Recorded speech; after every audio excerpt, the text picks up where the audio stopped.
A paz do Senhor, sejam muito bem-vindos a mais esta aula. Nós iniciamos o módulo de profetas menores. Nós estamos na primeira aula deste módulo e nós vamos estudar o livro do profeta Oséias.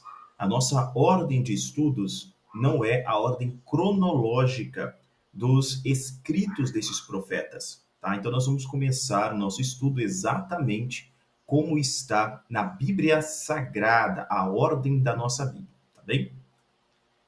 Livro do profeta Oséias, é por este livro que nós vamos iniciar, já que é o primeiro livro entre os profetas menores. O autor deste livro é o próprio Oséias, e o seu nome significa salvação ou livramento. A data da escrita, aproximadamente entre 715 e 710 a.C. O ministério dele vai entre 793 a 710, se nós pegarmos ali todos os reis pelos quais ele passa, tá? O tema desse livro é o julgamento divino e o amor redentor de Deus. A palavra-chave, ou as palavras-chave que encontramos nesse livro são as palavras pecado, julgamento e amor. Versículos-chave está em Oséias, no capítulo de número 3, no versículo 1, e assim está escrito: Disse-me o Senhor, vai outra vez, ama uma mulher, amada de seu amigo, e adúltera, como o Senhor ama os filhos de Israel, embora eles se desviem para outros deuses e amem passas de uvas. O amor e a fidelidade de Deus, é isso que nós vemos retratado aqui no livro do profeta Oséias, tá? Então, o livro do profeta Oséias, ele vai revelar este amor e a fidelidade de Deus para com o seu povo. Você pode acompanhar comigo a leitura que se encontra no livro de 2 Timóteo, no capítulo de número 2, versículo de número 13. E assim está escrito: Se sois infiéis, ele permanece fiel, porque não pode negar a si mesmo. Tá? Então, a fidelidade de Deus é retratada aqui na vida do próprio Oséias. Você vê que o casamento de Oséias, a vida do Oséias, a família dele serve como um retrato do que está acontecendo em Israel. É uma dramatização da profecia. E apesar dessa constante infidelidade de Israel, assim como a infidelidade de Gomer, a esposa de Oséias, Deus permanece amando a nação de Israel. Afinal, ele permanece sempre fiel. Romanos, capítulo de número 5, versículos número 8 diz: Mas Deus prova o seu amor para conosco, em que, quando éramos ainda pecadores, Cristo morreu por nós. Também lá em 1 Coríntios, 1 aos Coríntios, no capítulo de número 13, versículos de 4 a 8, parte A, nós temos a expressão do amor de Deus. Veja o que está escrito: O amor é sofredor, é benigno. O amor não é invejoso. O amor não se vangloria, não se ensoberbece, não se porta inconvenientemente, não busca os seus próprios interesses, não se irrita, não suspeita mal, não se alegra com a injustiça, mas se alegra com a verdade. Tudo sofre, tudo crê, tudo espera, tudo suporta. O amor jamais acaba. Então, esse é o amor de Deus. E esse amor de Deus é revelado neste livro de uma forma extraordinária. O pecado, nós também vemos que tem consequências, tá? E também é abordado aqui no livro de Oséias. E essas consequências serão sofridas. A punição, ela é feita se não houver arrependimento, tá? Então nós vemos que o pecado repetidas vezes cometido sem arrependimento, o erro sem arrependimento, vai acabar acarretando sim o julgamento divino sem a misericórdia. Por que sem misericórdia? Porque a misericórdia foi ofertada. Mas o pecador, que consiste no seu erro de forma contumaz, ele rejeita a misericórdia. Assim o amor divino permanece ali. E com o amor também vai vir o castigo, tá? Mas como assim o amor também traz o castigo? Sim, nós apenas castigamos as pessoas que nós amamos. Veja que eu posso corrigir minhas filhas. Eu posso falar com a minha esposa de uma forma a corrigir algum erro dela e até posso fazer isso de uma forma mais acentuada, tá? Com a minha família, porque eu amo as minhas filhas. Eu quero elas no caminho bom, eu quero que elas se deem bem. Mas uma pessoa de fora, um estranho, né, eu não o trataria da mesma forma, percebe? Então, mesmo o amor também traz a justiça em punição, tá bem? Permaneça também que a justiça ela vai ser então aplicada, né? Apesar do amor divino, a nação do norte, o reino do norte, né? Também conhecido como Israel, vai ser levada em cativeiro e vai enfrentar o cativeiro assírio. O Oséias, ele inclusive é o último profeta do reino do norte, tá? A profetizar antes do cativeiro assírio. Nós temos um grande simbolismo aqui, representado no casamento do profeta. Gomer, a esposa desse profeta, ela comete prostituições físicas. Em Israel, prostituição espiritual, tá? Nós vemos lá no livro de Oséias, já no capítulo de número 1 do livro de Oséias, que Deus vai ordenar ao profeta que ele tome uma mulher prostituta. Veja, capítulo 1, versículo de número 2. Quando o Senhor falou no princípio por Oséias, disse o Senhor a Oséias: Vai, toma por esposa uma mulher de prostituições e filhos de prostituição, porque a terra se prostituiu, apartando-se do Senhor. Versículo 3. E se foi, pois, e tomou a Gomer, filha de Diblaim, e ela concebeu, e lhe deu um filho. Então nós vemos aqui que é uma ordenança de Deus. O Osés ele vai se casar com uma mulher de prostituições, com uma prostituta. Esse versículo ele é interessante porque aqui há uma dupla interpretação, tá? Por quê? Há estudiosos que interpretam o final do versículo 2 que diz porque toda a terra se prostituiu como sendo uma referência ao espiritual. De fato, toda a nação de Israel, o reino do norte, prostituiu-se espiritualmente, indo após outros deuses. O pecado de idolatria é comparado, então, ao adultério, é comparado à prostituição. Sendo assim, toda a nação, todo o reino do norte, são filhos de prostituição. Então ele vai e toma uma mulher de prostituições e tem filhos de prostituição com ela, tá? Essa é uma interpretação e também está correta, porque todo o povo se volta para outros deuses. Porém, o que nós vemos também no texto, e vamos compreender isso à medida que continuamos lendo, que a mulher que Osés toma verdadeiramente também é uma prostituta, tá? Então, não apenas a nível espiritual, mas ela vai prostituir-se também de forma física. Essa prostituição física de Gomer, esse adultério, os vários adultérios, os múltiplos adultérios que Gomer vai praticar contra Oséias, representa o que o povo de Israel, o reino do norte, as 10 tribos afastadas, estão afastadas do reino do sul, né?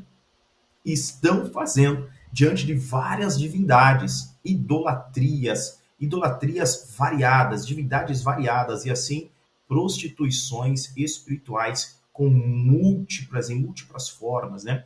Diante de múltiplos deuses falsos. Nós podemos acompanhar aí o capítulo 1 a 3 do livro do profeta Oséias para ter um melhor entendimento sobre isso.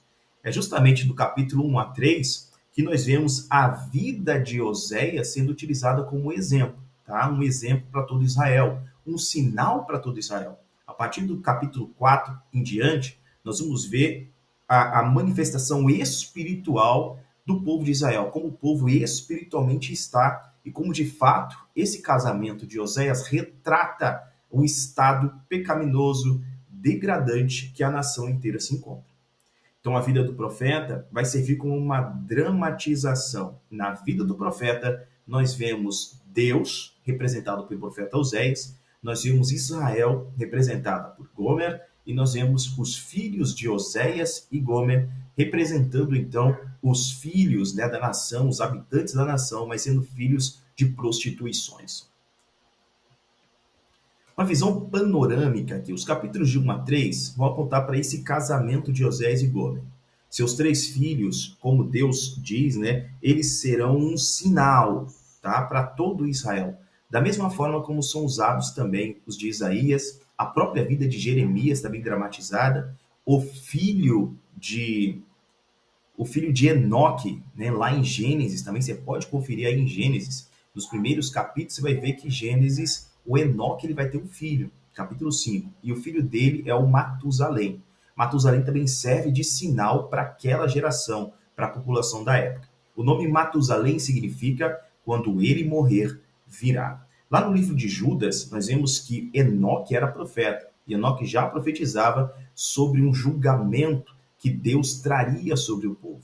E ainda tem uma profecia de Enoque com respeito a um tempo futuro também. Então, Deus toma Enoque para si. Aos 365 anos de idade, Enoque é tomado por Deus. Não se encontra mais Enoque na terra. Porém, todas as vezes que aquela população que havia ouvido a pregação de Enoque durante vários anos, quando eles viam o filho de Enoque passando na rua, passando próximo à casa deles, eles se lembravam da pregação do pai. O filho de Enoque é Matusalém. Matusalém significa quando ele morrer virá. No ano em que Matusalém morreu, o que aconteceu no mundo foi o dilúvio, tá? Dessa mesma forma, os filhos agora aqui de Oséias são utilizados como um sinal para todo Israel. Veja, os nomes dos 3 filhos são sinais proféticos para toda a nação. O primeiro filho dele está aqui no versículo de número 4, e diz, capítulo 1, versículo 4. E disse-lhe o Senhor, põe-lhe o nome de Jezreel, porque daqui a pouco visitarei o sangue de Jezreel sobre a casa de Jeú, e farei cessar o reino da casa de Israel. Veja, o que Deus disse, visitarei daqui a pouco, ou seja, em um breve espaço de tempo, resta pouco tempo até que eles sejam visitados pelo juízo divino.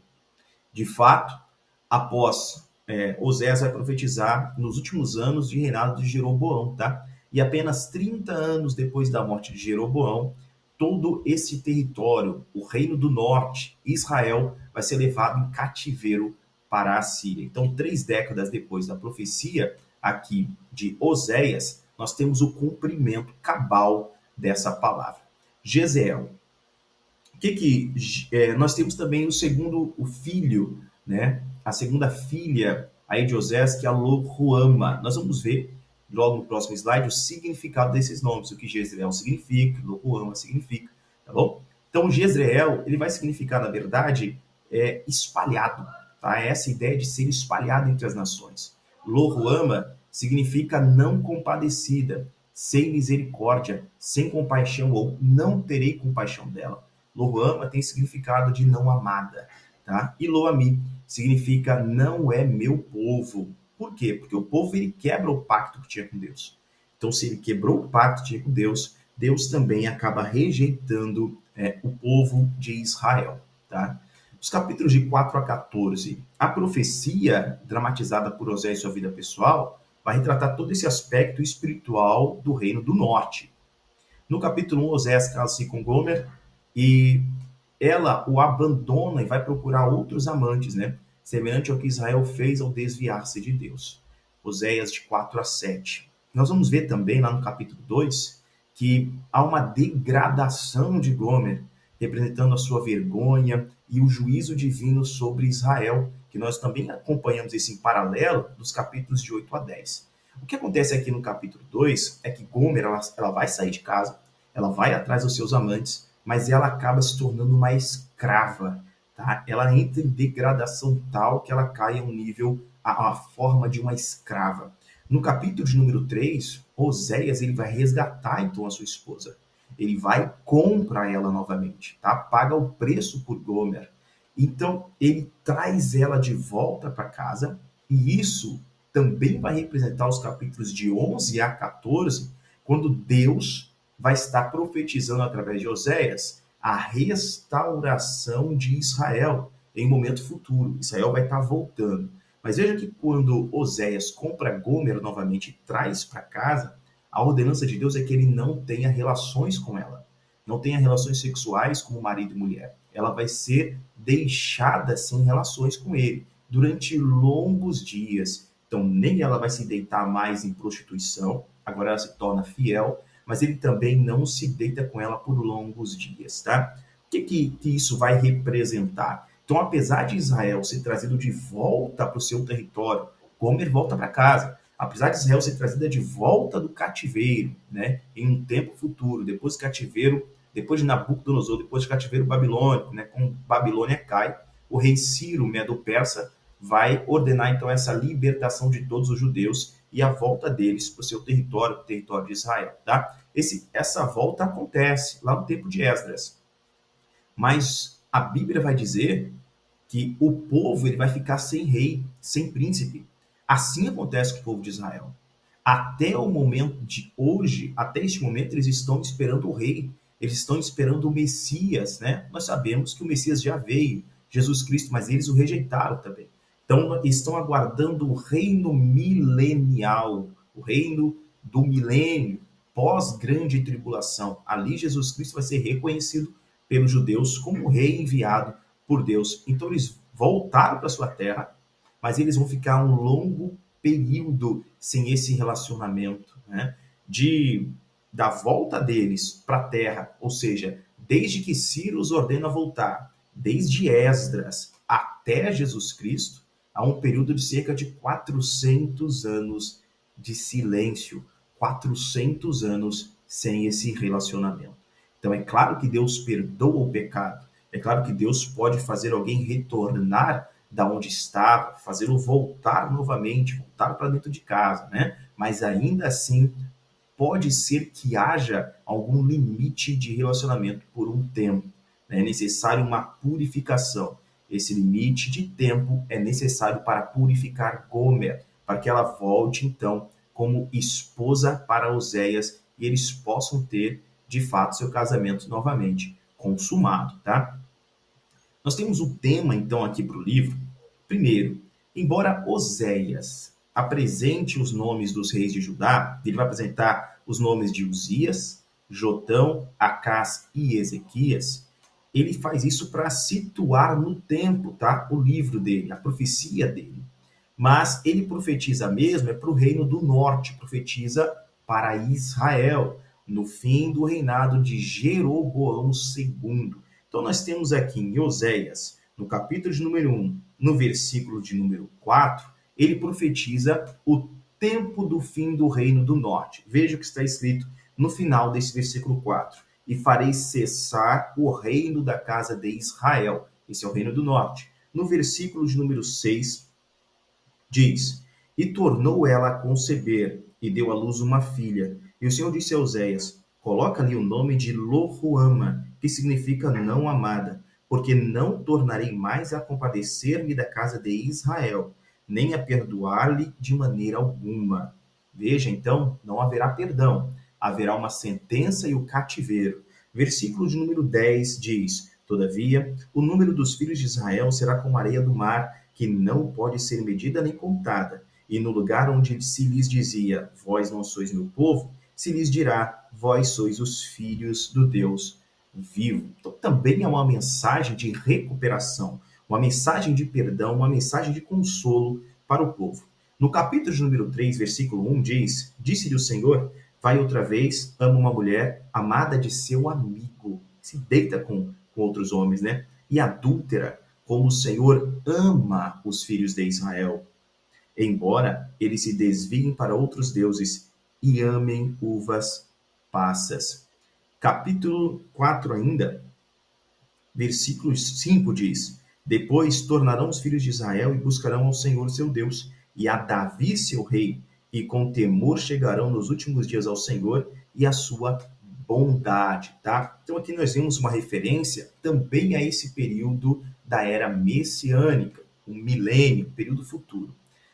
Segunda parte aqui, Israel também é retratado pelo nome da tribo de Efraim. Então, nos profetas menores, é comum que nós ouçamos, nós leiamos também Efraim, referindo-se a todo o território de Israel. Efraim significa fértil. Só que no livro de Oséias, Efraim é usado para referir-se a todo o território de Israel 37 vezes ao longo do livro. Terceira parte, a nação havia sido dividida, né? Nós temos o reino do norte e o reino do sul. Israel havia as 12 tribos unidas nos 3 primeiros períodos de monarquia. Então tivemos a monarquia de Saul, a monarquia de Davi e a monarquia de Salomão.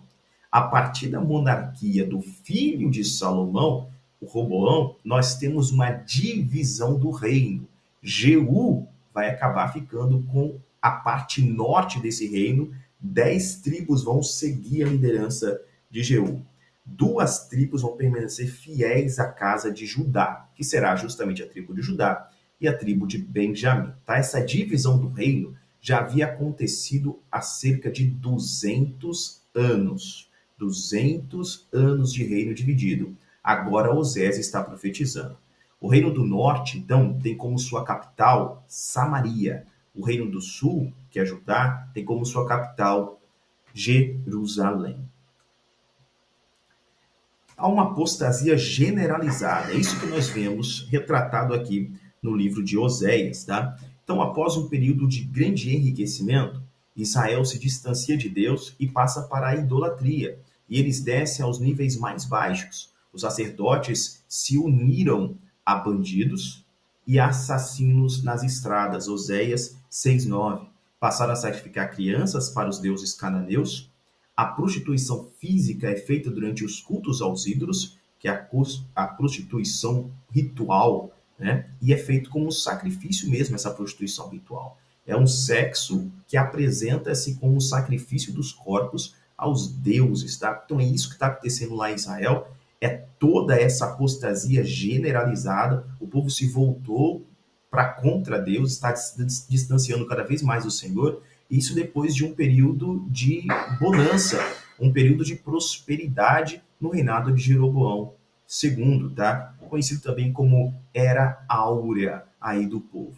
Os profetas Jonas e Amós, eles vêm antes de Oséias, são antecessores de Oséias, tá? Primeiro Jonas, depois Amós. O ministério de Amós é bem curto, Jonas profetiza lá na cidade de Nínive, o ministério de Amós é curto. Logo depois de Amós, nós temos já o profeta Oséias profetizando logo em seguida. O ministério de Oséias já é muito mais duradouro do que o ministério de Amós. Então, Amós traz uma mensagem dura e explosiva, tá, contra o povo. O Oséias, ele vai trazer a sua mensagem de forma mais branda, ele mostra o pecado da nação, ele mostra que vai haver julgamento, sim, vai haver julgamento, é necessário arrependimento para que seja evitado essa destruição que vai cair pelo povo, mas o tempo de ministério dele é muito mais longo que o de Amós. Isso mostra que em Oséias o ministério dado como um pastor que cuida do rebanho, que traz aquelas ovelhas, que trata das rebeldes, tá? Então mostra também esse amor de Deus para com Israel. É aquele marido, Oséias, que ama a sua esposa, apesar dela viver lhe traindo, viver em adultérios, em prostituições, ser conhecida por essas prostituições, tá? Apesar disso, ela tem o amor incondicional do seu marido. É assim que Oséias retrata o amor de Deus. Então Deus já vem há muito tempo enviando profetas, madrugando enviando profetas, tentando ajuntar o seu povo para si, como a galinha cobre, né, os seus pintinhos debaixo das asas para os protegê-los, para lhes guardar, mas o povo não quer, o povo está rebelde. Deus continua tentando até o último momento. Osés é esse último profeta enviado ao norte para tentar trazer de volta o povo para si. E ele demonstra aqui esse amor incondicional de Deus. O objetivo, então, do livro do profeta Oséias, o objetivo desse livro é registrar, primeiro, a chamada divina final ao arrependimento do indiferente reino do norte. Lembrando que Oséias, então, é o último profeta do norte a profetizar naquelas terras, porque 30 anos depois dessa profecia, o reino do norte vai ser levado no cativeiro assírio. Então, o cativeiro do norte está se afundando em desgraça, perversão, nessa idolatria promíscua contra Deus, nesse adultério espiritual. É tão grande que eles acabam se entregando de tal forma essa prostituição espiritual que a terra se torna cativa, se torna uma escrava, à semelhança do que aconteceu com Gomer, a esposa do profeta Oséias, lá no capítulo de número 3, quando Oséias vai novamente recomprar, vai readquirir a sua esposa de um mercado de escravos, tá? Então o povo de Israel está nessa situação, eles são escravos de seus pecados, escravos de sua idolatria, escravos dos Baalins, e por isso também serão levados em escravidão para o território assírio. O livro, por fim, vai apresentar também o grande amor de Deus, que acaba sendo retratado em Oséias, pronto para receber novamente a sua esposa. Isaías, no capítulo 54, no versículo 5, nós lemos que o marido de Israel é o próprio Deus, porque o teu Criador é o teu marido. E aí em Isaías 54:5 também é uma mensagem de redenção, porque o teu Criador, que é o teu marido, também é o teu remidor. É aquele que te resgata, é aquele que perdoa, é aquele que redime, tá? Então, Gomer, arrependida de seus pecados de prostituição, ela retorna para a casa do profeta Osés. Da mesma forma, Israel vai ser levado em cativeiro assírio, vai ficar em cativeiro até o término do cativeiro babilônico, e eles vão se converter ao Senhor, vão arrepender-se de seus maus caminhos. Veja que essa correção, dura correção, faz com que o povo volte-se para Deus novamente. Então, o povo busca o perdão de Deus e eles vão retornar desse cativeiro em alegria, para novamente servir ao Senhor na terra deles, na terra da promessa, tá? Então eles vão retornar assim para aquela aliança que foi feita com os primeiros patriarcas. Perceba ainda, agora nós vamos estudar sobre o autor, então, deste livro de Oséias. O autor do livro é o próprio Oséias, né? O nome Oséias significa salvação. Sabemos que esse era um costume entre os judeus e ainda permanece, né? Dos nomes entregues a eles com um significado profundo. Então, Oséias tem significado de salvação, pertence à mesma raiz do nome Yehoshua ou Josué. Nós vemos também lá no livro de Números que Josué se chamava primeiramente Oséias e ele tem o nome mudado por Moisés para Yehoshua, para Josué. Então ele vem de salvação, o significado do nome Oséias, para o Senhor é salvação. É o significado do nome Yehoshua, do nome Josué. Afinal, a salvação é o próprio Deus, né? Não o homem em si. Então, Oséias aponta quem é a salvação. A salvação é Deus. O nome Josué aponta de quem vem a salvação. A salvação vem do Senhor. E, por fim, nós temos o nome Yeshua, que é o nome dado a Jesus Cristo. O nome Yeshua vem dessa mesma raiz do nome Oséias, do nome Josué. Yeshua significa salvação. Ele é a salvação de Deus. Ele é o Cordeiro de Deus que tira o pecado do mundo. Ele é o remidor, ele é o salvador, tá? Yeshua HaMashiach. Nós vemos também que Oséias, ele é filho de Biri. Ele profetizou para Israel nos últimos 30 anos antes do cativeiro, tá? E ele vai se mudar para o Reino do Sul, Judá, antes de se cumprir a profecia, antes do povo ser levado para o cativeiro em 722 a.C. Assim, Oséias, ele permanece dentro do território, né? Ele permanece na terra da promessa, permanece no território de Judá. Ele é contemporâneo também de Isaías e de Miqueias. O Oséias, o ministério de Oséias, é logo posterior, é logo em seguida ao ministério de Miqueias. Tá? A gente vê também algumas semelhanças ali entre Miqueias, Isaías profetizando, Isaías e Oséias também em suas profecias. Então eles pertencem a esse mesmo momento, estão vendo o mesmo desenvolvimento histórico, político, o cenário daquela época. Estão presenciando os mesmos tipos de pecado na nação e Deus está entregando uma mensagem para esses três homens. Eles estão entregando, então, ao seu povo, cada um diante do seu ministério, no local em que eles profetizam, tá? Assim como Isaías, a família de Oséias é usada como um sinal para todo Israel quanto ao futuro julgamento e a posterior restauração do povo após o arrependimento.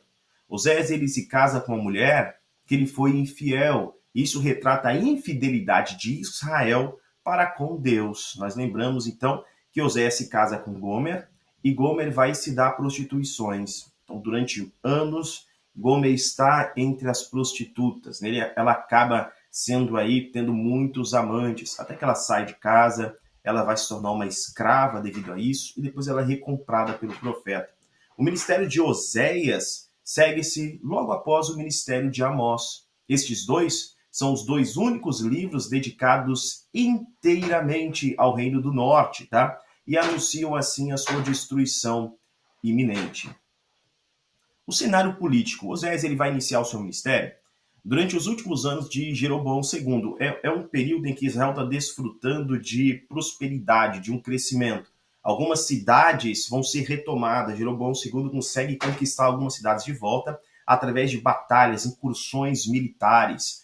O povo de Israel, o povo do norte, vai passar por um período ali de paz, um período de paz política, um período de uma economia que está crescendo, está pujante, tá? E isso por causa da misericórdia do Senhor. A gente vê que esse reino do norte já havia sofrido, tinha sofrido pesadas baixas, né? E agora Deus tem um bálsamo para o povo e tentando trazer o povo ao arrependimento. Aí no reino de Jeroboão II, tá? Mas o povo não vai dar ouvidos a Deus e logo depois do reino de Jeroboão II, então, 30 anos depois, vai acabar chegando o cativeiro assírio, porque o povo não se arrepende. Apenas 15 anos depois da morte de Jeroboão II, 4 de seus sucessores são assassinados. Depois disso, mais 15 anos se passam e Samaria vai ser tomada e todo o território de Israel é levado em cativeiro para a Síria, tá? O casamento de Oséias, ele acaba sendo usado para dramatizar a profecia. É uma forma de mostrar para o povo como o povo está agindo para com o seu Deus. Então eles podem olhar para o profeta, eles podem olhar para o casamento do profeta, para o relacionamento que Gomer tem com seus amantes, eles podem ver o sofrimento de Oséias e como Oséias pacientemente tenta alertar a sua esposa, tenta trazê-la de volta, pacientemente aguarda, como Oséias a resgata de um mercado de escravos, como Oséias agora, tendo trazido novamente a sua esposa para casa, ele cuida dela, tem o perdão. Tudo isso é uma profecia que está sendo vivenciada, é vívido diante do povo, é uma dramatização de tudo que vai acontecer com toda a nação. Isso está patente à vista de todos os habitantes do Reino do Norte. Tá? O livro de Osés, então, e as suas características especiais. Primeiro, o livro de Osés ocupa o primeiro lugar entre os livros dos profetas menores. E ele é o profeta de ministério mais longo entre os 12 profetas. Independente da versão bíblica, seja a Bíblia hebraica, a disposição na Bíblia hebraica dos livros é diferente da nossa disposição. Independente, então, se for na Bíblia hebraica, se for na Bíblia grega, se for na Bíblia latina, em todas essas disposições de livros que se alteram, o livro do profeta Oséias sempre encabeça os livros dos profetas menores, tá? Então é ele que dá o início aí de todos os demais livros dos profetas menores. Oséias, ele é um dos 2 profetas do Reino do Norte a escrever suas profecias em um livro. O outro profeta é Jonas. O Jonas vem antes de Oséias e antes de Miqueias, tá? Então a gente tem Jonas, depois a gente vai ter aí também o Miqueias profetizando, e a gente tem o Oséias.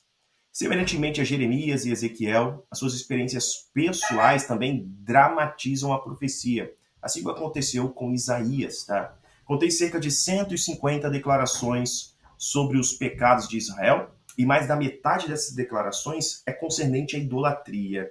Oséias relembra aos israelitas que Jeová havia sido longânimo e fiel com o seu povo, com um amor para com eles, apesar da infidelidade do povo.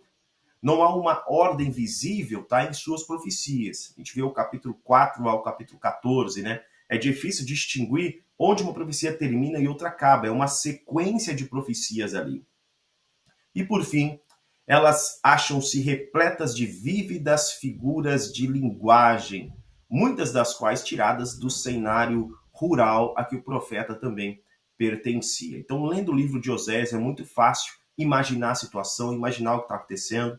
É um livro que também traz um entristecimento, né, para quem está lendo com muita atenção, porque a gente vê todo o trabalho que está sendo realizado pelo profeta, a dor do profeta, simbolizando a dor que o próprio Deus está sentindo em relação ao seu povo, as traições do seu povo, a idolatria que o povo está fazendo, sem reconhecer quem de fato lhes deu todos os bens, lhes deu a prosperidade, lhes deu a saúde, lhes retirou da terra do Egito como mão poderosa e quem os guarda em vida.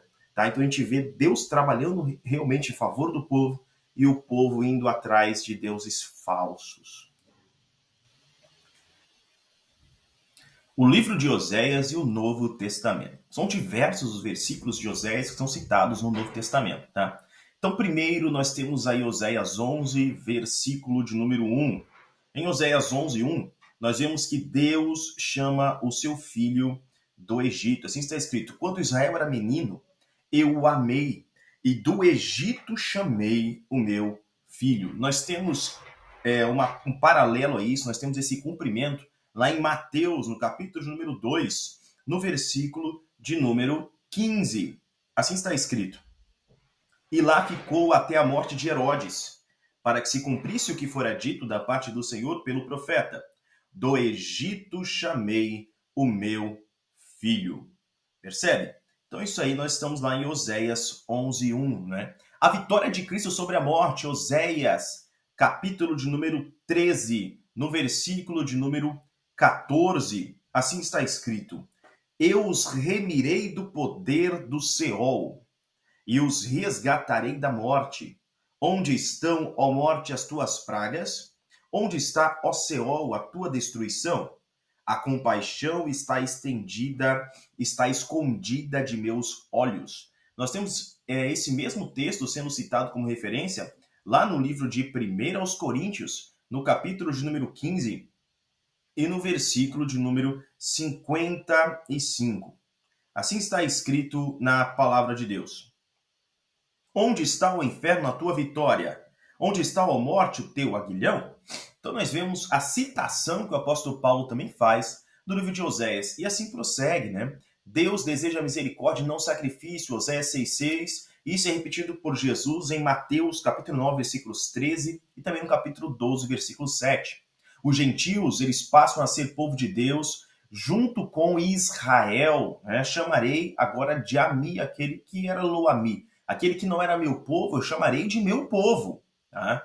Então a gente vê que no hebraico essa palavra ami significa povo. Quando alguma reportagem sobre Israel ou algum porta-voz de Israel está falando, né, ele sempre conclui a sua mensagem com Am Israel Hai, ou seja, o povo de Israel vive. Tá bem? Nós temos Cristo também. Cristo, ele é o marido de sua noiva redimida, que é a igreja. Se nós abrirmos, no caso, lá no livro de Isaías, no capítulo de número 54, no versículo de número 5, nós teremos uma palavra de Deus direcionada ao povo de Israel.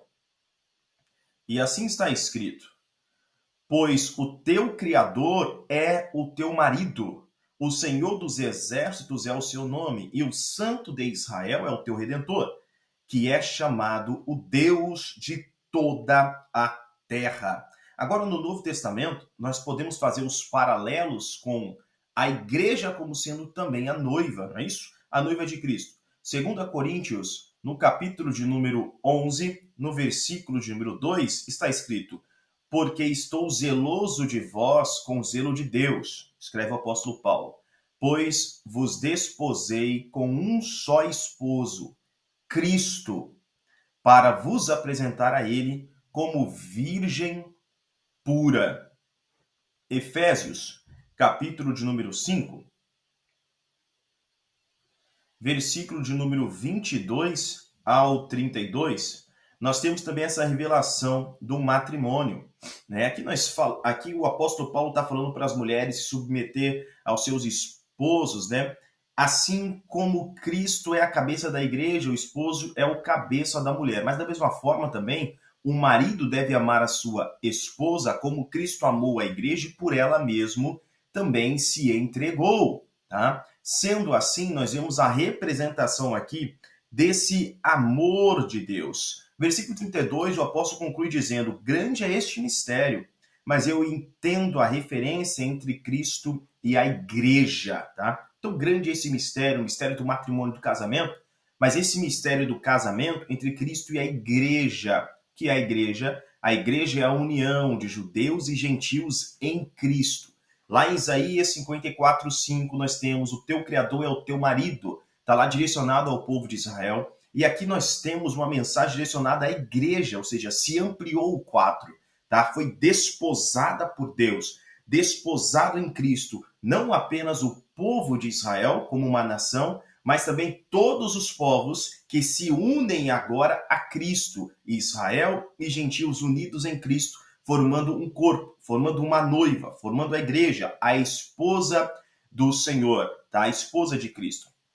No livro de Apocalipse, o capítulo de número 19, vamos a Apocalipse, no capítulo de número 19, versículos de 6 a 9. Assim está escrito: Também ouvi uma voz como a de grande multidão, como a voz de muitas águas, e como a voz de fortes trovões que dizia: Aleluia! Porque já reina o Senhor nosso Deus, o Todo-Poderoso. Regozijemo-nos e exultemos e demos-lhe a glória, porque são chegadas as bodas do Cordeiro, e já a sua noiva se preparou. Nós estamos falando de um casamento. E foi-lhe permitido vestir-se de linho fino, resplandecente e puro, pois o linho fino são as obras justas dos santos. E disse-me: escreve, bem-aventurados aqueles que são chamados à ceia das bodas do Cordeiro. Disse-me ainda: estas são as verdadeiras palavras de Deus. Então nós temos esse casamento sendo retratado. Lá em Apocalipse, agora no capítulo de número 21, nos versículos de número 2, 1 e 2, e depois o 9 e 10, assim diz: e vi um novo céu e uma nova terra, porque já se foram o primeiro céu, a primeira terra, e o mar não existe. E vi a santa cidade, a nova Jerusalém, que descia do céu da parte de Deus, adereçada como uma noiva, ataviada para o seu noivo. Veja que na leitura anterior, nós percebemos que a noiva do Cordeiro, então, é formada de pessoas variadas, de todas as tribos, línguas, povos, nações. Aqui nós já vemos que a noiva está sendo representada como uma cidade, então são os cidadãos desta cidade, os cidadãos da Nova Jerusalém, a Nova Jerusalém celestial. Olhe só este mistério. A noiva de Deus são os habitantes de uma cidade, são os habitantes de uma cidade celestial, espiritual, conhecido como a Nova Jerusalém. São aqueles que foram salvos, redimidos, lavados no sangue do Cordeiro. Por fim, deve-se conhecer a Deus para se entrar na vida, para se ter a vida de fato. Oséias, capítulo 2, versículo 20, 4, 6, 5, 15, 6, 3. O povo ele perece por quê? Porque falta o conhecimento. Conhecereis a verdade ela sim liberta. A verdade vos libertará. Então é necessário ter esse conhecimento da verdade para de fato se poder ter a vida, tá? No João, capítulo 17, versículos de 1 a 3, nós lemos: depois de assim falar, Jesus, levantando os olhos ao céu, disse: Pai, é chegada a hora, glorifica teu filho, para que também o filho te glorifique, assim como lhe deste autoridade sobre toda a carne, para que dê a vida eterna a todos aqueles que lhes têm dado. E a vida eterna é esta, que te conheçam, a ti, como o único Deus verdadeiro, e a Jesus Cristo, aquele que tu enviaste. Veja então que a vida está atrelada ao conhecimento de Deus. Podemos resumir toda a mensagem de Oséias com Romanos 6, 23, que diz: porque o salário do pecado é a morte, mas o dom gratuito de Deus é a vida eterna por Cristo Jesus, nosso Senhor. Oséias em relação a Jesus. Nós temos profecias bíblicas de Oséias cumpridas em Jesus Cristo. O amor divino por Israel aqui é subentendido também pelo amor de Cristo pela igreja. João, no capítulo de número 13, versículo de número 1 diz: antes da festa da Páscoa, sabendo Jesus que era chegada a sua hora de passar deste mundo para o Pai, e havendo amado os seus que estavam no mundo, amou-os até o fim. É um amor que permanece. Isaías 54, 5, Efésios 2, 11, 2 Coríntios 11, 2, Apocalipse 19, de 7 a 9, que nós já lemos, fala sobre essa relação de matrimônio entre Cristo e a igreja, estendendo-se Israel e os gentios. Oséias 3, 5 refere-se ao reino messiânico de Cristo. Oséias, vamos ao livro de Oséias e lê o capítulo 3, versículo de número 5. Assim está escrito: depois tornarão os filhos de Israel e buscarão ao Senhor seu Deus e a Davi, seu rei, e com temor chegarão nos últimos dias ao Senhor, a sua bondade. Então essa alusão a Davi, ligada aos últimos dias, não é sobre o Davi, né? O rei Davi que reinou em Israel, não, o pai de Salomão, não. Nós estamos falando aqui uma alusão a Cristo, aquele que é da descendência, da linhagem de Davi, o último rei, o rei eterno, o reinado messiânico de Cristo Jesus. Mas isso acontece, como nós lemos no texto aqui, nos últimos dias, tá? E por fim, nós temos do Egito chamei o meu filho, Oséias 11:1, e nós já conferimos com Mateus, capítulo 2, versículo de número 15. Então nós vemos a profecia de Oséias permanente na vida de Jesus. Não apenas no primeiro momento em que ele esteve aqui conosco, mas também no retorno para o reinado milenar. Oséias em relação a Jeremias, se nós fizermos esse paralelo de Oséias, capítulo de número 11, versículos de 7 a 9, assim está escrito: porque o meu povo é inclinado a desviar-se de mim, ainda que clamem ao Altíssimo, nenhum deles o exalta. Como te deixaria, ó Efraim? Como te entregaria, ó Israel? Como te faria como Admar ou como Zeboim? Está comovido em mim o meu coração. As minhas compaixões a uma se acendem. Não executarei o furor da minha ira. Não voltarei para destruir a Efraim, porque eu sou Deus e não homem, o santo no meio de ti. Eu não virei com ira. E Jeremias, capítulo de número 9, versículos de número 1 e 2. Assim está escrito: quem dera a minha cabeça se tornasse em águas, e os meus olhos numa fonte de lágrimas, para que eu chorasse de dia e de noite os mortos da filha do meu povo. Quem dera que eu tivesse no deserto uma estalagem de viajantes, para poder deixar o meu povo e me apartar dele, porque todos eles são adúlteros, um bando de aleivosos. Tá? Então nós temos tanto Oséias quanto Jeremias que profetizam sobre o povo, sobre a situação espiritual que o povo se encontra, sobre esse adultério espiritual, esse afastamento de Deus, sobre como Deus os permitirá também ir a cativeiro e, por fim, uma renovada aliança, uma esperança. Então, assim como Osés, que é contemporâneo de Isaías, foi para Israel, Jeremias foi para Judá, o Reino do Sul, cerca de 140 anos depois.